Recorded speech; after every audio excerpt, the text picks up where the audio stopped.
Air Canada is offering more flexible rebooking options, even as it says it remains hopeful it can strike a deal with pilots ahead of a potential September strike. CTV's Renee Rogers has the latest on this story. Renee, is there any movement whatsoever in this labor dispute? Good morning, Jamie. Well, no deal has been made, which means that it is still a possibility that Air Canada pilots could end up walking off the job, which would impact about 1,000 flights a day and 120,000 people each day as well. Now, that could happen as early as September 17th. That's when a 21-day cooling off period will end, putting the pilots in a legal strike position.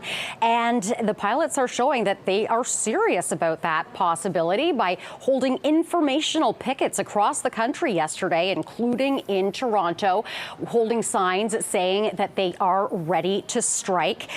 Now, Air Canada and the union, which represents about 5,400 pilots with Air Canada, have been trying to hammer out a new deal since last year when their old contract, which actually dated back to 2014, expired.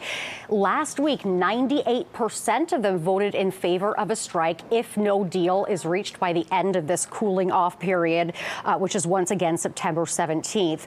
So now Air Canada is trying to essentially reassure passengers that everything's going to be okay. First off, it says that it is hopeful a deal can be reached. It's committed to bargaining for a deal. It also says, though, that anyone with tickets for an Air Canada flight on or near September 17th, so from the 15th to the 23rd, can change those flights at no additional cost. However, once again, saying that it is hopeful that a deal can be made before that time. It was just the other day here at Pearson, we had many of these pilots have an informational picket. What are some of the sticking points for these pilots? What are they looking for?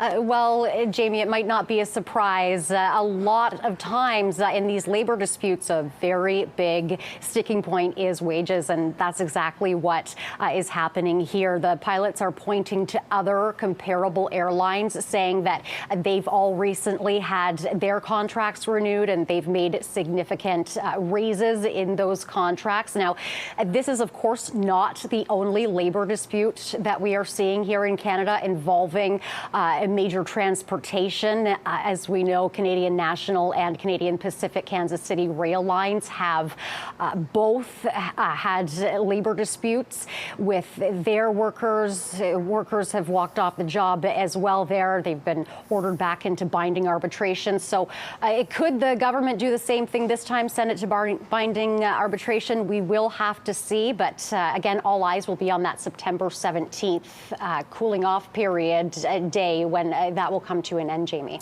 At CTV's Renee Rogers, we appreciate that report. Thank you.